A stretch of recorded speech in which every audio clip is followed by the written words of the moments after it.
welcome to Bangla City SATV News. This is Nahin Tahir with our headlines.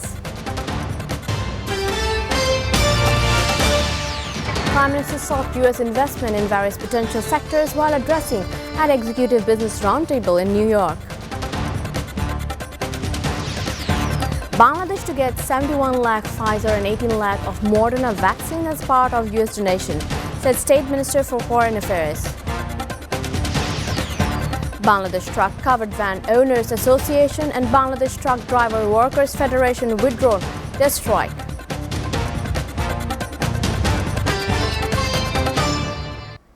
Prime Minister Sheikh Hasina has sought US investment in Bangladesh's promising sectors such as information and communication, on technology, ICT, renewable energy, agro-processing, blue economy, tourism, and high-tech parks. She was presenting the keynote speech at a business roundtable joining virtually from the Lotte New York Palace on Tuesday. The Prime Minister hoped that US-Bangladesh Business Council will continue to play a decisive role in raising the present annual bilateral trade of US $9 billion to higher figures. She also expressed her expectation that Bangladesh's trade relation can be further strengthened with duty-free access and other trade privileges in the US market. US-Bangladesh Business Council organized the virtual roundtable titled Bangladesh Forward the Frontier for Growth in honor of Prime Minister Sheikh Hasina.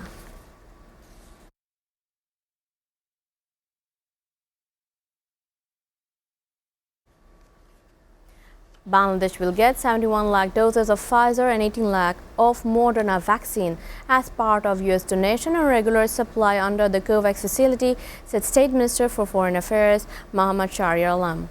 Bangladesh will receive 70 lakh Pfizer doses as US donation and 18 lakh Moderna doses under regular COVAX allocation from COVAX facility, he said today. These vaccine doses will be shipped in the last quarter of this year, Shahriar added. He also said they are hopeful of getting more vaccine allocation during the period and thanked the USA and COVAX for the support.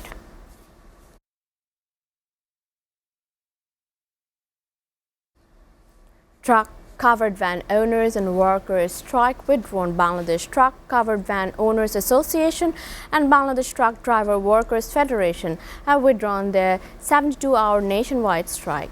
The decision came after a meeting with Home Minister Asaduzzaman Khan Kamal on Wednesday.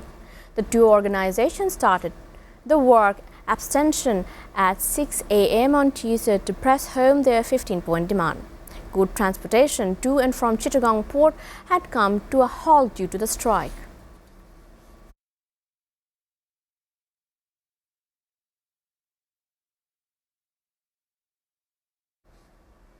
Prime Minister's Information and Communication Technology Affairs Advisor Sajid Wadajoy has revealed the launching of 5G service in the country to take place at the end of this year.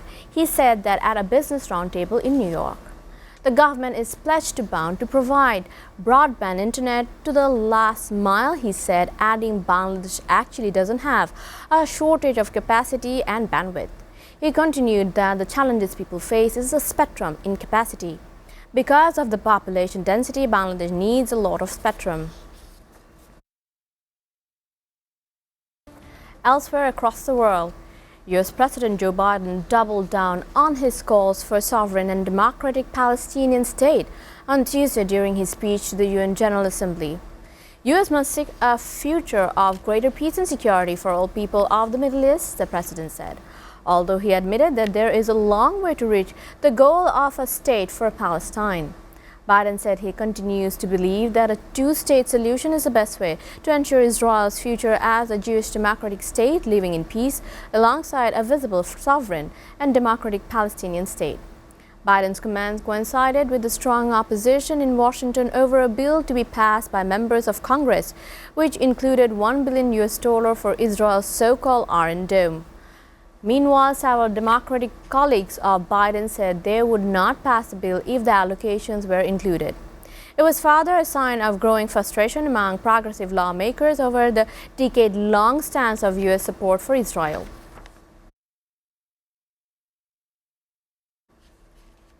Chinese President Xi Jinping said his country will no longer fund coal-fired power plants abroad, surprising the world on climate for the second straight year at the UN General Assembly. However, that came hours after US President Joe Biden announced a plan to double financial aid to poorer nations to $11.4 billion by 2024. So those countries would switch to cleaner energy and cope with global warming's worsening impacts. That would put rich nations too close to within reach of his long promised but not realized goal of $100 billion a year in climate help for developing nations. However, this time with China-US relations, the two nations made their announcements separately hours and thousands of miles apart.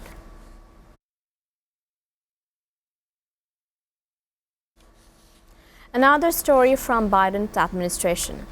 America seeks to completely denuclearize the Korean Peninsula through diplomacy.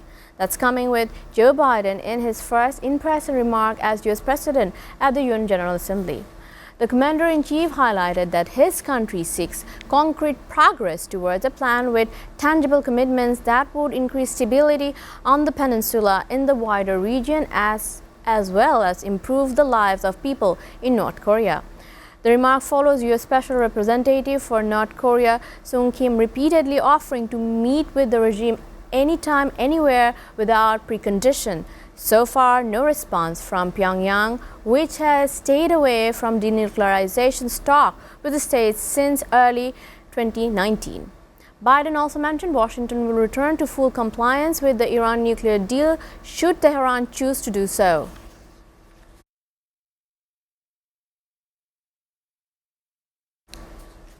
Meanwhile, Australia's Victoria State reported to jump in new COVID-19 infection as Melbourne braced with a third straight day of protests against lockdown restrictions, with police deploying in strengthened to disperse crowd. Protesters began gathering in the city centre in separate groups as the State Police Chief Commissioner Shane Patton vowed to prevent more violent protests, but declined to discuss the measures planned to control violence or unruly behaviour. Crowds of protesters walking in the middle of the street in different parts of the city, with police sometimes giving chase. More than 2,000 people protested in lockdown Melbourne on Tuesday, damaging property, blocking a busy freeway and injuring 3 police officers after authorities shut construction site for 2 weeks. More than 60 were arrested. Melbourne is in the 6th lockdown, the most of any Australian city since the pandemic began. Australia's COVID-19 numbers stand at around 90,300 infections, including 1,186 deaths.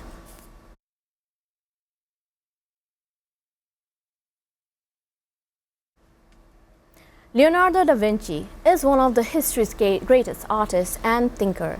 Only about 15 of his paintings are known to exist, and one of was thought to be lost forever. Many of his works are unfinished. Leonardo da Vinci was the epitome of the Renaissance man. Dalia Nilofer has the story. Leonardo da Vinci was born in 1452 in the Italian region of Tuscany. He was perhaps the most diversely talented person to have ever lived. Vinci was a genius, a polymath, a pioneer in fields as diverse as anatomy. He invented the tank, the helicopter, the flying machine, the parachute, and the self-powered vehicle. Vinci was unschooled. Vinci's masterpiece Mona Lisa, La Gioconda, hangs behind bulletproof glass in a gallery of the Louvre Museum in Paris. Art experts say the Mona Lisa is the best-known, most visited, and overall most famous work of art in the entire world. The amazing oil painting, now the property of France. Leonardo painted that masterpiece called Salvator Mundi. It was owned by no less than 3 kings, and in 1763 it disappeared. The incredible painting was rediscovered in 2005, and it went to auction at Christie's in November 2017. The artist created world-famous works such as the fresco The Last Supper, perhaps the most famous one. It is still in its original setting on the wall of the dining room of the former Dominican convent in Milan. Many historians believe that Leonardo completed his final painting, St. John the Baptist, at his rural home in France. This masterwork exhibits his perfection of the sfumato technique. Centuries before the expression theory, Vinci stated that art is a queen of all sciences, communicating knowledge to all generations of the world. Vinci died on 2nd May 1519 at the age of 67. It is said that the king, who loved to listen to Leonardo talk so much that he was hardly ever apart from him, cuddled his head as he breathed his last. Dalia Nilufar, SATV News Desk. Before ending, we go through the Bangla City SATV News headlines again. Prime Minister sought US investment in various potential sectors while addressing an executive business roundtable in New York. Bangladesh to get 71 lakh Pfizer and 18 lakh of Moderna vaccine as part of US donation, said State Minister for Foreign Affairs. Bangladesh Truck Covered Van Owner Association and Bangladesh Truck Driver Workers Federation withdrawn their strike.